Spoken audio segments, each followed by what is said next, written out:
Bonjour, oui, donc on va commencer. Je crois que ce qu'il faut bien comprendre aujourd'hui, c'est en sécurité, le problème essentiel, c'est la souveraineté numérique.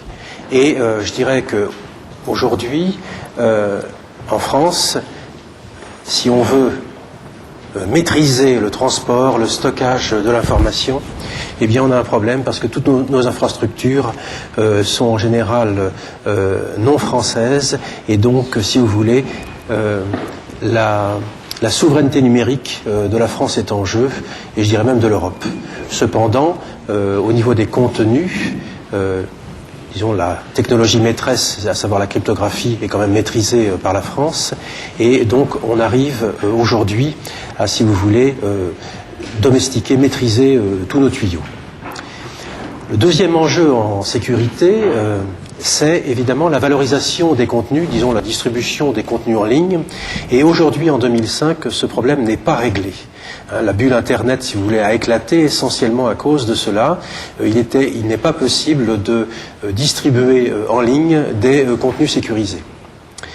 Alors, le troisième enjeu en sécurité, c'est essentiellement, disons, d'instiller la confiance dans les systèmes numériques. De plus en plus, il y a une fracture numérique, mais je dirais il y a une perte de confiance dans les édifices numériques en général.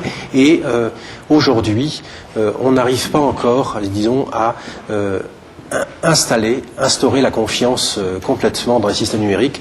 C'est pour cette raison que la notion de république numérique ou la notion de vote électronique ne fonctionne pas encore. Alors, je dirais que l'enjeu principal de la sécurité, malgré tout, c'est, si vous voulez, ce que j'appelle moi de sécuriser les infosphères. Qu'est-ce que c'est qu'une infosphère? C'est, si vous voulez, une espèce de nuage de données, de programmes qui sont autour de vous, qui vous appartiennent. Alors vous, c'est bien sûr un individu physique, mais c'est aussi une personne morale, c'est aussi une entreprise, ou ça peut être donc l'État. Et pour moi, il y a donc trois types, je dirais, d'infosphères, trois types de responsabilités. Et donc, il faut donc sécuriser son infosphère personnelle, c'est ce qu'on appelle en anglais la privacy, mais en français on peut appeler ça donc l'intimité numérique. Il faut donc sécuriser les entreprises, donc les réseaux. D'accord, oui, il y a un problème. Ok, donc je vais parler un peu plus fort. Il faut donc sécuriser donc les entreprises, tous les réseaux des entreprises qui justement aujourd'hui fonctionnent en flux tendu.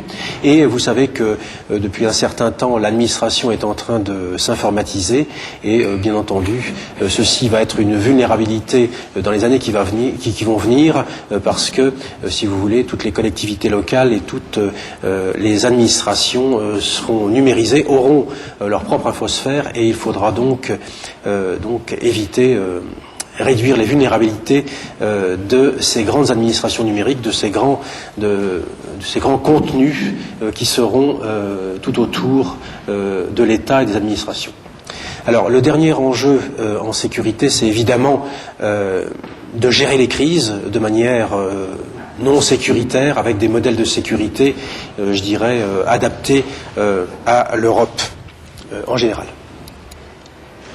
Alors, aujourd'hui, on assiste à lame de fond, une uniformisation, je dirais, des technologies. On appelle ça souvent la convergence numérique, mais je dirais de manière plus générale, ça s'applique à toute l'informatique. On veut systématiquement optimiser et donc de manière systématiquement, on utilise les mêmes méthodes, les mêmes protocoles. On abandonne complètement les mondes propriétaires et cette uniformisation fait que la société numérique est extrêmement fragile. D'autant plus qu'on veut systématiquement tout optimiser et évidemment on assistera tôt ou tard à des dysfonctionnements qui feront qu'il y aura des catastrophes en chaîne, des effets dominos. Un exemple disons classique à laquelle on a assisté au mois de novembre, c'est la panne de Bouygues Télécom. La panne de Bouygues Télécom est essentiellement due donc à une si vous voulez, mise à jour d'un logiciel qui s'est passé dans la nuit, qui s'est mal passé, et donc évidemment les gens qui exploitaient le serveur en question n'avaient pas la maîtrise de ce logiciel, et donc du même coup il a fallu systématiquement remettre à jour cette chose-là, redémarrer. En plus l'architecture n'était pas forcément optimale, et donc ça s'est assez mal passé. Mais ce que l'on ne sait souvent pas, c'est que finalement tous les opérateurs de télécom français fonctionnent de la même façon, et donc ont donc le même serveur, donc le même système, et donc on voit que finalement une entreprise, à la limite, en l'occurrence américaine, en Pennsylvanie, pourrait, si vous voulez, arrêter tous les téléphones portables de France et de Navarre. Et donc vous voyez, c'est quand même finalement assez inquiétant. Alors je reparlerai un petit peu plus de ces flux tendus tout à l'heure, mais il va de soi que la solution, une solution, en tous les cas celle que je prône, c'est il faut à tout prix réfléchir au niveau juridique, au niveau législatif, à une sorte d'ONU numérique, une sorte de, au niveau de la communauté internationale, essayer de s'entendre sur le partage des secrets, sur le partage, si vous voulez, de la maîtrise des certificats de sécurité, etc. Vaste programme, bien entendu, mais tant qu'on n'aura pas réussi à installer cet ordre numérique, espèce de société des nations numériques, eh bien, il y aura donc des paradis numériques où finalement il y aura des attaques par des virus ou par je ne sais quoi pour déstabiliser, si vous voulez, la société. Bon, criminalité informatique, je pense que vous connaissez peut-être ça mieux que moi. On considère aujourd'hui qu'il y a 20 000 attaques par mois réussies. Au niveau des tentatives, c'est sans doute peut-être 100 fois plus, mais donc c'est 20 000 attaques réussies connues. Alors bien sûr, il est fort possible qu'il y en ait un petit peu plus. Mais disons, ça donne un petit peu l'ordre de grandeur de ces attaques qui ne sont pas donc ludiques, qui sont volontaires. Je voudrais un petit instant retracer un petit peu l'histoire de l'informatique et des réseaux et montrer un petit peu les perspectives, parce que je crois que si on n'est pas au fait de cette histoire de l'informatique, eh bien je ne crois qu'on ne comprend pas la situation actuelle qui est assez intéressante, parce que va poindre à l'horizon des événements qui vont à mon avis, changer complètement le XXIe siècle. Ce qu'il faut savoir, c'est que donc l'informatique a été inventée par Alan Turing en 1937, et à l'époque, il voulait simplement résoudre une conjecture mathématique qui avait été présentée à la célèbre conférence de Paris d'Hilbert sur la calculabilité. Et donc, avec un crayon et un papier, il avait défini un ordinateur donc pour résoudre un problème. Et finalement, vous savez que Alan Turing s'est suicidé en 1954. Et aujourd'hui, je pense que s'il ressuscitait, je pense que Alan Turing verrait que l'ordinateur que j'ai là était exactement celui qu'il a conçu. Donc on s'aperçoit que l'informatique, si vous voulez, n'a absolument pas changé en 70 ans.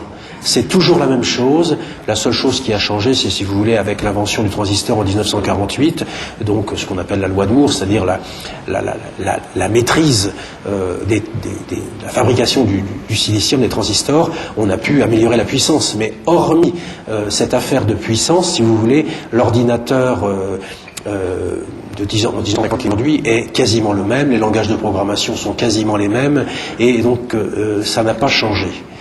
C'est un sérieux problème, c'est pour moi le problème numéro 1, je dirais, de l'informatique aujourd'hui.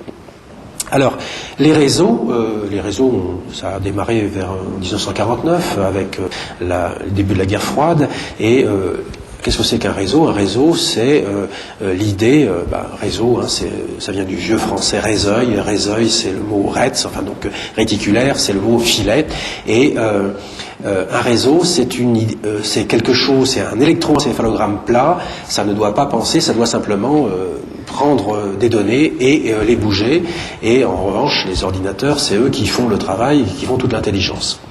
Et vous savez que l'informatique est née avec la séparation, enfin la définition du matériel et du logiciel par von Neumann en 1947-48. Pourquoi? Parce que von Neumann était exaspéré par tous les patchs, les corrections qu'il faisait avec un fer à souder sur les fils de son calculateur à l'époque, et il a eu à cette époque-là l'idée de dire, eh bien, je vais mettre l'intelligence non pas dans les circuits, dans les contenus, mais dans le contenu logique des informations de mon calculateur, et c'est là qu'il a inventé le logiciel hardware-software. Et ce qu'il faut bien, je crois qu'aujourd'hui, en 2005, on est dans la même situation.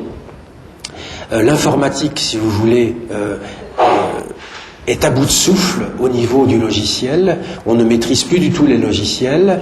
Un être humain arrive à maîtriser à peu près 10 000 lignes de code. Or, vous savez que la prochaine version de Windows en fera 65 millions de lignes de code. Donc, on ne maîtrise plus rien. Et ceci est un problème. On est en permanence en train de faire des patchs logiciels. Donc, on est branché sur des antivirus, des anti-spam, des patchs d'OS, etc., d'operating system, et donc on est dans la même situation que von Neumann, et donc ceci ne peut pas durer, et il va sans doute y avoir une révolution dans les années qui vont venir.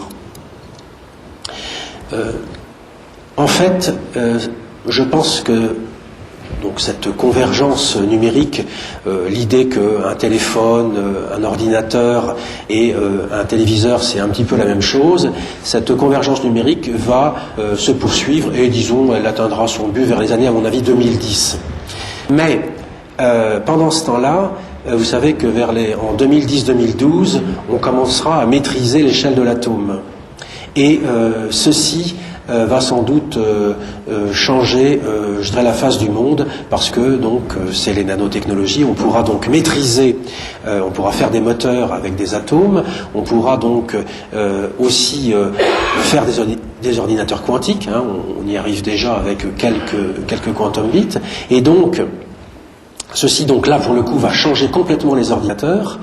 Vous savez très bien qu'avec la biologie, on arrive, disons, maintenant à tripatouiller, à manipuler les cellules du vivant, etc. Et donc, il y a donc à l'horizon, là, 2015-2020, un nouvel ordre technologique. Et je pense que le crépuscule du numérique apparaîtra à ce moment-là, c'est-à-dire que ce monde informatique, ce monde du numérique avec des 0 et des 1, sans sémantique, disparaîtra en tant que moteur de l'innovation, et apparaîtront, si vous voulez, à ce moment-là, c'est les nanotechnologies, etc. Et je crois qu'il faut bien comprendre cette chose-là. Alors si on veut, de manière un petit peu plus philosophique de présenter ça, je pense que vous savez très bien que Marie Curie, Einstein, etc., au début du siècle passé, ont travaillé dans la table de Mendeleïev sur les éléments lourds, hein, l'uranium, etc. Et dans les 50 dernières années, quand on regarde le silicium, hein, c'est le carbone et l'hydrogène pour le vivant et l'oxygène, vous voyez que ces éléments-là sont des éléments en haut de la table de Mendeleïev, et en fait ce qui va se passer vers 2015-2020, c'est qu'on va, si vous voulez, se réapproprier ces atomes-là qui sont au milieu de la table de Mendeleïev. Et c'est avec ça qu'on fera les nouveaux ordinateurs, c'est avec ça qu'il y a une nouvelle convergence entre le biologique, entre le numérique, le quantique, etc. Pourquoi? Parce que les degrés de liberté du milieu de la table de Mendeleïev sont extraordinaires, et au lieu de s'occuper des atomes lourds, dès le départ, je pense qu'on aurait mieux fait d'essayer de comprendre toute la richesse et la flexibilité qu'il y avait dans ces atomes légers du milieu de la table de Mendeleïev. Il n'empêche que, en attendant, je dirais, cette nouvelle convergence biologie, quantique, nanotechnologie, et vers les années 2020, on assiste aujourd'hui, et c'est ça, je dirais, la principale menace et la principale vulnérabilité, à non pas si vous voulez, à la mort du réseau filaire en tant que tel, d'un filet statique, mais on assiste à la naissance de deux ubiquités. L'ubiquité du réseau, c'est-à-dire l'ubiquité de l'accès partout, n'importe quand, c'est-à-dire que la communication va devenir vraiment un milieu en 3D, un milieu poreux, si vous voulez, et on pourra effectivement, interopérer, communiquer de partout. Ça, c'est une première chose qui n'est pas encore réalisée, mais qui pourra se réaliser dans les 5 années qui viennent. Et il y a une deuxième ubiquité qui va arriver aussi, je dirais, dans les années qui vont venir, c'est l'ubiquité du calcul. Les ordinateurs, dans les années 90, tenaient sur le bureau. Dans les années 2000, les ordinateurs tiennent dans la main, c'est les petits portables, etc. Et donc, dans quelques années, la dernière génération des ordinateurs, je dirais, de Turing, va tenir sur le doigt. Et donc, je dirais, on pourra, toute notre vie quotidienne va pouvoir, être aidée, en principe, donc, par cette informatique. Et donc, dans le quotidien, les objets seront communicants parce que l'informatique va disparaître derrière les objets physiques. Et on assistera à une ubiquité du calcul, c'est-à-dire qu'on pourra faire des calculs un petit peu partout. Et évidemment, ceci est une menace épouvantable parce qu'aujourd'hui, la menace, le calcul est réservé finalement à l'État. L'État a la possibilité de faire des calculs extrêmement puissants, mais le particulier n'a pas la possibilité de faire des calculs puissants. Il n'a que son ordinateur. Mais bientôt, on pourra donc utiliser, si vous voulez, la friche des ordinateurs dormants sur le réseau pour faire des calculs. Et évidemment, je pense que des mafias, des groupes organisés pourront s'approprier donc ces friches et faire des calculs et finalement rivaliser avec l'État.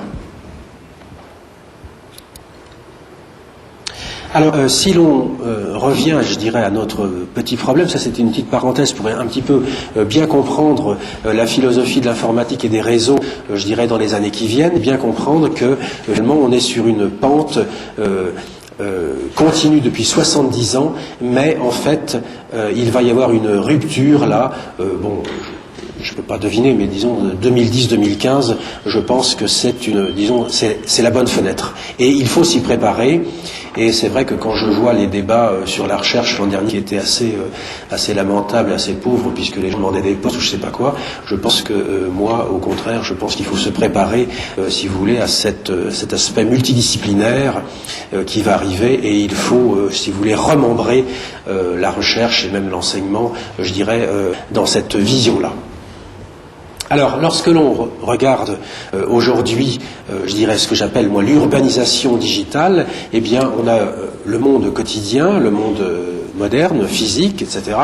Et autour se greffe une espèce de glue numérique du même ordre, et sans doute que la valeur des entreprises, la valeur même du patrimoine personnel, la valeur de l'État d'une manière générale, va, passer, se transvaser, et je dirais sans doute que dans quelques années, la valeur de la France sera essentiellement intangible. La valeur des entreprises, certaines entreprises, certaines start-up, est essentiellement complètement intangible, c'est complètement du logiciel. Et bien sûr, ceci est très vulnérable, et il faut bien comprendre ça. Même au niveau artistique, je pense que les œuvres bientôt seront aussi en partie numériques, et donc il faut à tout prix maîtriser le transport, le stockage de ce patrimoine numérique de la France ou d'une entreprise ou personnelle. Alors, tout a été en informatique, tout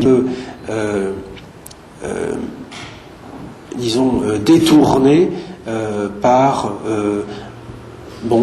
je dirais une habitude des informaticiens à vouloir faire systématiquement uniquement ce qu'il fallait faire, et ne pas penser à la sécurité. Et c'est pour cette raison qu'aujourd'hui on vit dans un monde anonyme, virtuel, complètement plat, assez homogène, etc. Et bien entendu, aujourd'hui, il s'agit pour moi, en tout cas en sécurité, de casser ce monde virtuel, horizontal et infini, et si vous voulez, restituer des êtres physiques, une sémantique, un positionnement, une date, etc. Dans l'Internet aujourd'hui, ou même dans les téléphones, dans les réseaux cellulaires, il n'y a pas d'horloge de confiance, il n'y a pas de positionnement de confiance, etc. Et donc ceci est effectivement la vulnérabilité principale, je dirais, de cette planète numérique. Alors, il y a un autre aspect qui est très important, c'est le fossé qui existe entre la sécurisation, la protection d'un individu ou d'un ordinateur ou d'une entreprise avec, je dirais, la réalité quotidienne. Aujourd'hui, systématiquement, lorsqu'on essaie de se protéger, lorsque vous essayez, vous personnellement, physiquement, de vous protéger, vous pensez à vous d'abord, et puis ensuite vous regardez l'environnement, etc. Aujourd'hui, les attaques sont complètement indirectes, et il est très important, lorsque vous essayez de vous sécuriser, de sécuriser aussi l'entourage. Et bien entendu, ces interdépendances ne sont pas prises en compte en général. Vous avez souvent vos voisins qui sont sur le même réseau, vos collègues au bureau qui disent « de toute façon moi j'ai rien à cacher donc je ne sécurise pas mon ordinateur » et du même coup, bien entendu, ça sert, cet ordinateur va servir de rebond ou d'attaque directe. Je dirais la même chose lorsque vous avez un site, ça peut être je sais pas quoi moi, ici TF1, ici l'EDF, ici la RATP ou je ne sais quoi, et bien évidemment on va pouvoir utiliser les différents réseaux voisins pour attaquer une cible, un réseau qui va être éventuellement plus protégé. Et donc il faut bien comprendre que aujourd'hui on vit dans une ambiance informatique et c'est vrai que les méthodes de sécurité, ou je dirais même la sensibilisation, la formation, n'est pas du tout adaptée. Alors, juste un mot, je prends un exemple. En général, lorsque un responsable de sécurité essaie, je crois qu'il y en a dans la salle, essaie de sécuriser son entreprise,